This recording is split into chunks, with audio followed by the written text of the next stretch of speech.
Oh, Hi. hello. Hi. Hi. You might want to turn down something in the background. I'm hearing something. Sorry? I was hearing something in the background. Okay, there is nothing now. Okay. So this is Fam Electric Ghost. We do indie recording interviews with bands Okay. around the world. We have Jester Society on the line. So I just wanted to do that little intro. So thank you for joining the show. Thank you to me to host us. So you're from, is it called Brescia, Italy? We are Italian. We are from Brescia, Italy. Yes. So your band is described as an indie pop, alternative synth, electro punk band. Is that the best description? Yeah, we are random stuff around electro indie. Yeah, that's Something cool. like synth pop, Hmm. something like, if you want to consider rock, something like Gorillaz or something like that. Yeah, you're alternative in that way, but you also you introduced to electronic music that's kind of getting big again. You know, I'm an electronic musician myself. But let me go through the questions. I don't know if I sent you the questions, so we can kind of go through that to keep some Yeah. structure. So when did you first get into music? Like what age? Oh, normal. Me as Marco, I'm the bass and singer, the lead singer. Yeah. I started when I was 15 with my first band. We were doing something like punk rock, and then I changed into more electronic music, and then I started this band. Just because electronic music I like to start electronic music, and that's why I start this band now. Mm-hmm. So what electronic music band got you into electronic music from punk? Like 21 Pilots, maybe the best one, okay, but also the Muse, okay. and also Swimmers, the new Swimmers. So when And when you were into punk music, what punk bands did you were you inspired by? when I was in punk music, Green Day, Blink 182, bands like that, pop punk bands. Yeah. So have you tried to kind of integrate some of the punk aesthetic into your electronic, or you've left it all behind? No, we made a lot of punk aesthetic in the music we are making now, and that's the particularity of the band. It's a mix between the punk and the electronic music. So let me get into a little more depth. So in terms of instruments, what instruments do you play? I'm the bass. I play bass, Okay. and also plays a Korg, Volca bass, Okay.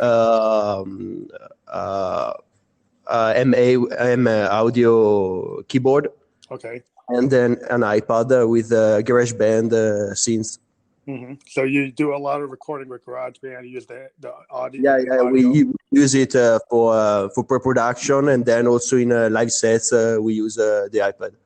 Oh, cool. So you use iPad. Yeah, there's a lot of people that are using that. I mean, you've got a lot of people that use Pro Tools or they use, FL Studio. But I've talked to a bunch of artists that have actually been able to use the iPad and GarageBand and some of the soft synths on the Yeah, there are iPad. a lot of good things in that. Yeah. Yeah, so you find that that's very useful. It gives you a different kind of workflow. Also, there is here the keyboard man. Hi. Hi. So what in terms of your keyboards? Let me introduce yourself. Yes, of course. I'm, how to say, I'm drama in the band, the one of the mask. Okay, great. So So you play live analog drums or like electronic drums? no, I don't play drums. I play synth. Okay. I play normally piano Okay. and stuff like that. So And the other mask, Alessandro, the other mask, Oh, okay. he's the drum player. So okay. So on the keyboards, because I'm a keyboardist, what kind of synth keyboards do you play, or keyboards in general? What brands or models? Normally now I play with a lot of synth, and also I use Logic Pro and Ableton. Okay. So So you use a lot of synth plugins on like MIDI yes, of course. MIDI controllers. Yeah, normally now I have a Korg. A Korg. A Korg one, yeah, the Volk FM, the last one I used for record the last song we did, Mm-hmm. and That's and cool. that's That's cool. So have you thought about using some analog synthesizers or Euro racks in your recording? Sorry, can you repeat? We can. My question is, would you be interested in using analog synths like Moogs or using Euro racks? Now we're not using so much, but we're going to use it in the future. We have to take and try it. Mm-hmm. Yeah, because I'm a big proponent of mixing both, modern digital synths with traditional analog synths like Arturias, Moogs, Eurorack modules, because then it gives you a lot of customization in terms of kind of old school sound. I know that, but we have to take that and try in the future. Surely we're going to try it. Yeah, there's a lot of cool stuff you can do with that. I mean, the things you're using, you can do amazing things with all the tools you're saying. And a lot of bands can stay within those tools and not use the analog at all. But there seems to be a resurgence in the analog with companies like Moog and Prophet. And even Korg has analog synths. So there's a lot of analog sounds that are coming back. And I'm kind of a child of the 70s. So I appreciate, I'm old. I mean, I'm somewhat older. I'm in my 50s. So I come from a time when analog synths were the primary synths. Yeah. So I'm kind of have a sweet spot for those. So you just said, like, when you record, you don't use like a traditional digital audio like a DAW. You use GarageBand. So you don't use like Pro Tools or we normally in the pre-production we use Logic and GarageBand, but then when we go to the studio to record the singles of the song, and the producer use Logic, I think. Okay. But also Ableton Live. Ableton Live, okay. Yeah, so you do use those traditional. Yeah, that's cool. So, like, when you said, so do you do mostly recording in your own studios, or do you go to traditional recording studios? You just mentioned maybe you do go to a traditional recording studio. Yeah. To master. Yeah, to master it, but also to improve the sounds for the song. Mm-hmm. A pre-production don't have all the sounds good. Mm-hmm. But when you go to the traditional studio, everything sounds good, okay? And then also the master we do. So you're using like professional recording engineers or just a producer? No, we use a producer and a professional recording engineer. That's cool. With the last single, Floating in the Blue, we recorded in London with a Spanish producer and an engineer, and sounds really, really cool. Yeah, I was looking at your single, Nico and the Niners. The other one, it is a cover. That is a cover of 21 Pilots song, mm-hmm. But that it was recorded with Logic by ourselves. It was a try to know what could be our sound. Okay, so that one you did yourselves. Yeah, that one, yeah. But the other one, Floating in the Blue, we have done in a traditional studio. So are you working on a full album? No, yeah, we are working on it. But before we've got another single ready. Is called Hail Drama. And later we're going to release an album, 14-track album. And then we're starting a tour here in Italy, and later in Europe. Yeah. Oh, so you're gonna do a tour throughout Europe?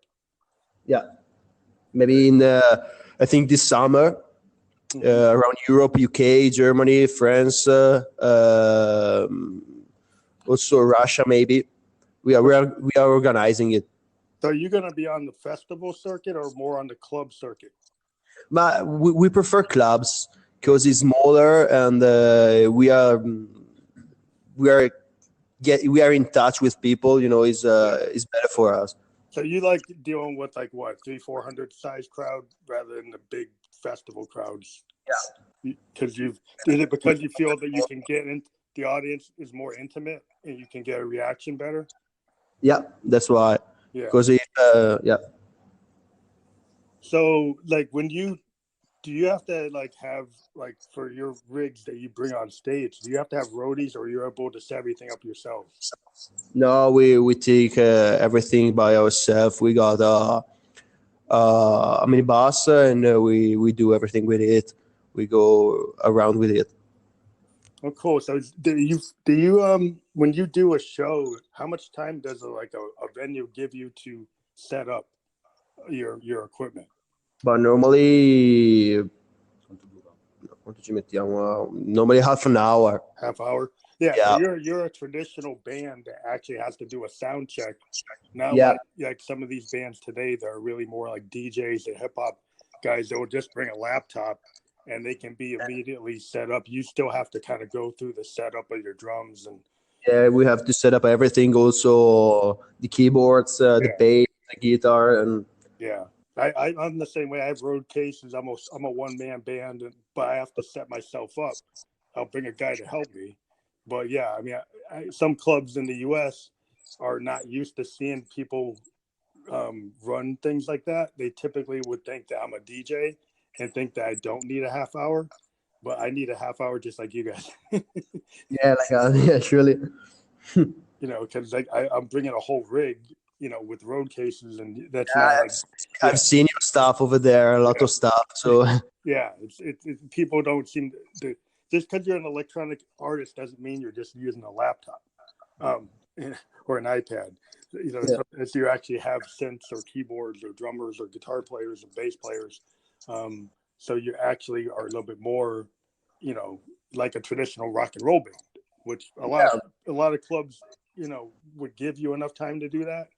But there's some kind of, this kind of music has changed. So have you kind of run into, playing where they're DJs and having, issues with, the clubs not realizing that, you're not like that and it takes you guys a little longer to set up? Yeah, that's always been a rub for me. But so have you done shows as the Jester Society this year? Have you done a lot of shows, or you just ramping up?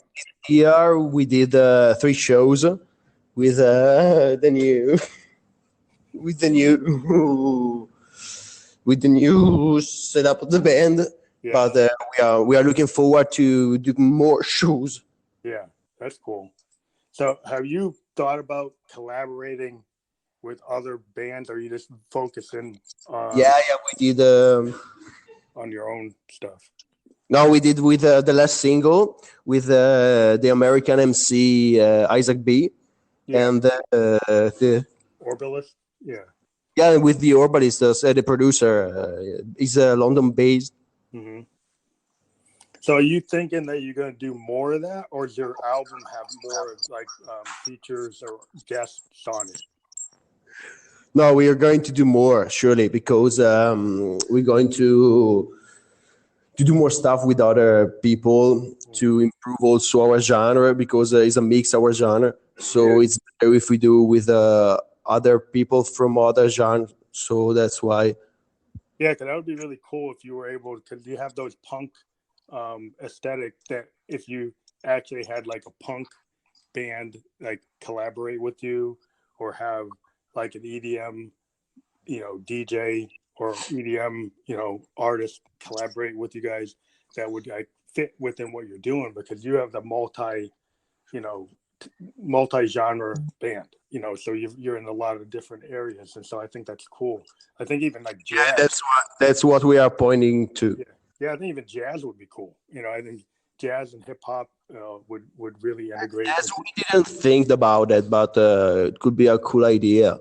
Yeah, I think that would be really awesome. But I think, because like in music today, the thing that I'm kind of gravitating toward is when I see bands that mix genres. I'm very interested in that. I like bands that do that because I think it helps push music forward when people have multiple references. And I've always been very interested in bands that do that. So I think you got the right formula. You got the right like bones to what you're doing. I think that will make you like be more resilient and more current in my opinion. Yeah. Yeah, thanks, mate.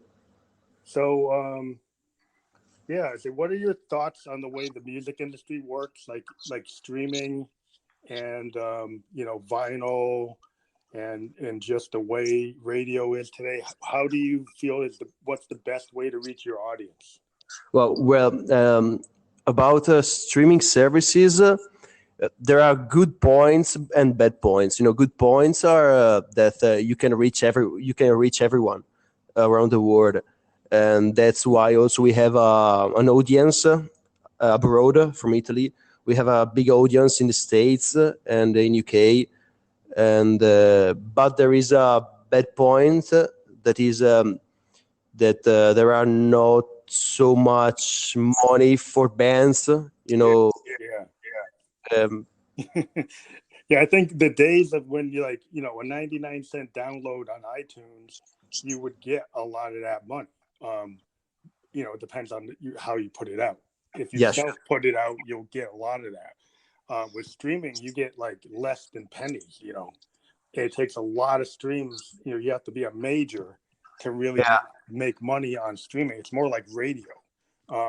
It's good, and I think I think bands today it's my opinion, bands make money from their shows, from their merch, from their merch. That's what you make your money on. And the streaming is more like the radio promotion to let people know you're there, and then you use that, and you have to kind of know you're not really going to get a lot out of it until you really break through. But have you thought about releasing things on vinyl and physical CDs, and do you make money from your merch? Yeah, but nowadays not a lot of people buys CDs or vinyl. We want to do that. We really want to do a physical CD with our album, but we know that people normally don't buy it, but prefer stream on Spotify or iTunes Music. Yeah, in the US, what I found is if you physically bring CDs to a show, like in New York City, or you bring vinyl to a show and you have a person selling it at the show, you will sell it. Yeah, sure, but in your city is different from Italy. In Italy, it's not like that so much. Oh, so Europe, you guys aren't, because in America, there's like a resurgence in vinyl.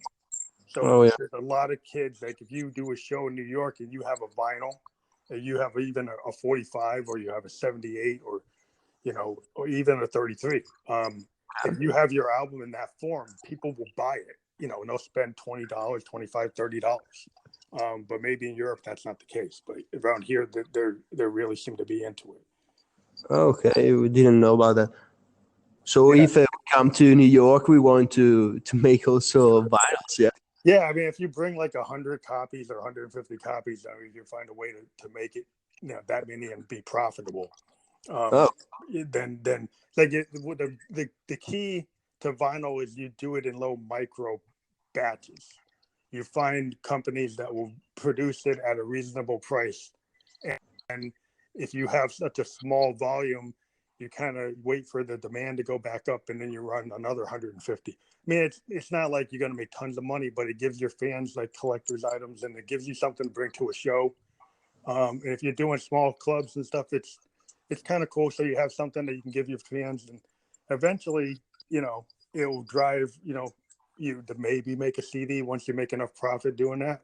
Because you can't, the vinyl in the US is very profitable.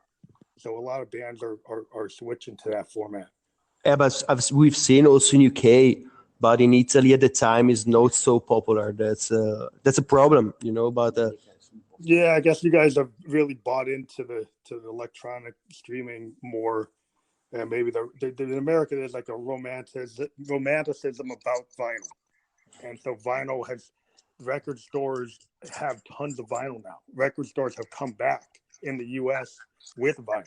That's amazing. Yeah, yeah.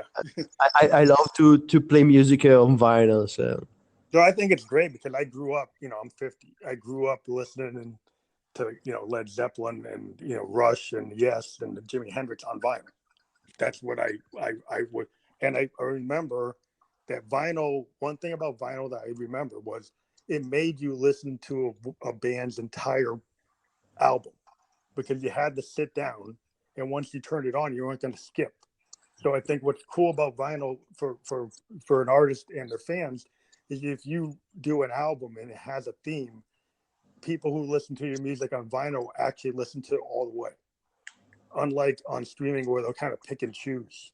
So I think it's a really good form if you're a band that wants to do albums, because then you're able to get your audience to really understand what you're trying to do with a project.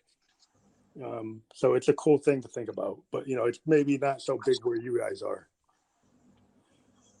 yeah, it's a good idea. We've got to do that also for American. When we go to US, we got to do some vinyls. Yeah, I think maybe in Asia they might be into it too. It depends. I think in Japan they would probably dig it. Yeah. So, is there anything else you want to tell your fans about in terms of what you're doing on your project? So you got your new album coming out. You got a tour. You're just going to be playing mostly Europe. Are you thinking of ever coming to the States? Yeah, maybe one day we will come to the States, but now we just started the project with the new lineup. So we have to test how it's live, and we have to try it before starting a world tour, or come to the States.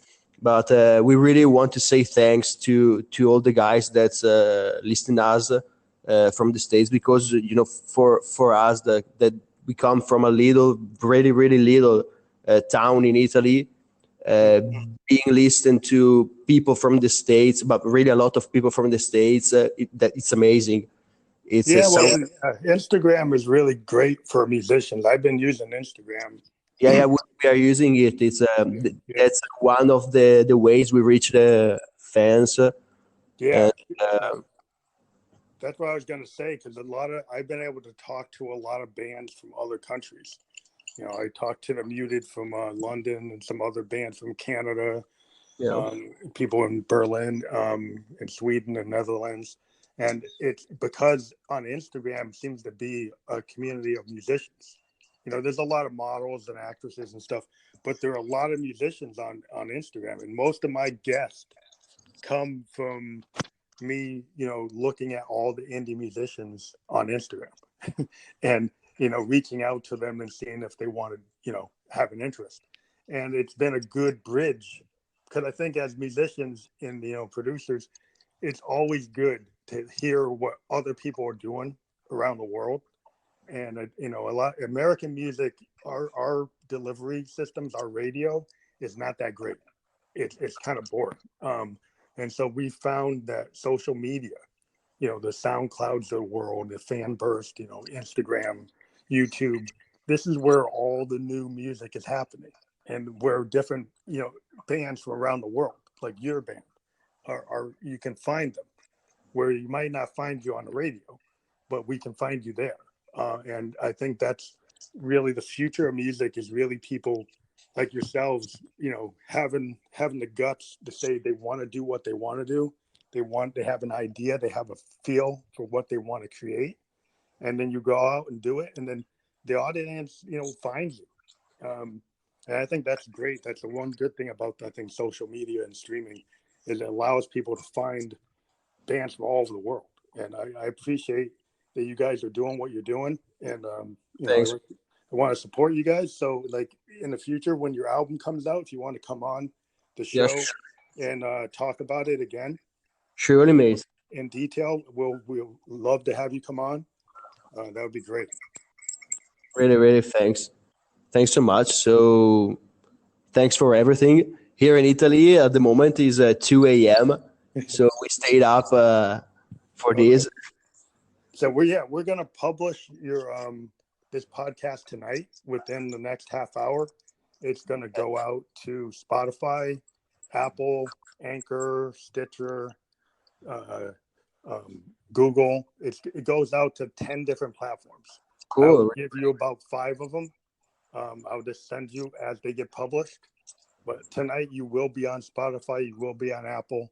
And so, yeah, this is something we do for free. We do have sponsored, so don't be offended. We do have some corporate sponsors that will be like on your segment, but not like in the middle of your conversation. But, you know, that's how we are able to do this. But yeah, this is what we like to do. We like to give bands a chance to talk about what they're doing. And I'm glad you guys stayed up.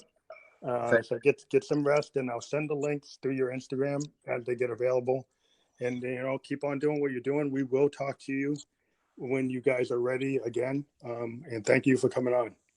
Thank you to you, Thanks mate. to you, Really, man. thanks so much, and see you one day. So Okay, yeah, I'm planning on coming to Europe at some point. Sure. You know, hopefully next year I'll be touring, so maybe we'll run into each other. cool. Thanks. Okay, bye. Bye bye. Thanks. Bye bye. Bye.